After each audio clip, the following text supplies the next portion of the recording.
Au cœur de la forêt enchantée, voilée par les torsions des chênes centenaires et les murmures de la magie, se trouvait la légende du trésor caché, un trésor censé exaucer les désirs les plus profonds du cœur. Non. Breux étaient ceux qui s'étaient aventurés dans la forêt, guidés par l'attrait des richesses et des rêves, mais aucun n'était revenu.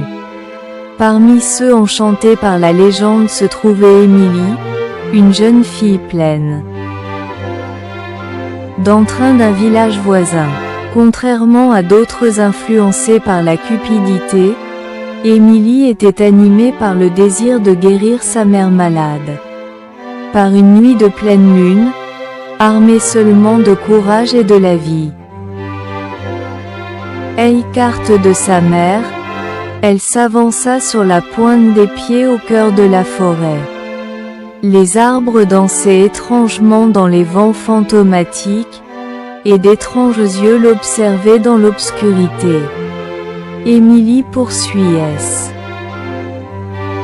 en chemin, guidée par la faible lueur des lucioles et l'espoir qui vacillait dans son cœur. Après des heures d'errance, elle tomba sur un vieux chêne, son tronc large et accueillant. C'est là qu'apparut le gardien. Haine du trésor, un vieux renard ratatiné aux yeux comme de l'or fondu. Pourquoi cherches-tu le trésor caché, enfant du royaume des mortels ? Demanda-t-il d'une voix qui ressemblait à un bruissement de feuilles. Avec sincérité dans la voix, Émilie parla de sa mère, d'amour et de désespoir. Ému par la pureté de son cœur, le renard sourit, son expression sage et séculaire. Le véritable trésor ne réside pas dans l'or, mais est-ce dans les valeurs que tu défends, dit-il, s'écartant pour révéler un creux sous l'arbre. À l'intérieur, Émilie ne trouva ni or ni bijoux, mais une seule fleur rayonnante, illuminée par un sort de guérison. Des larmes de joie et de gratitude emplirent ses yeux tandis qu'elle serrait la précieuse fleur contre elle.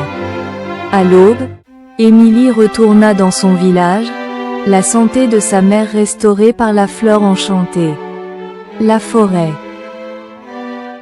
elle le savait, ne produisait pas d'or, mais elle récompensait ceux qui marchaient sur ses sentiers avec un cœur pur et honnête.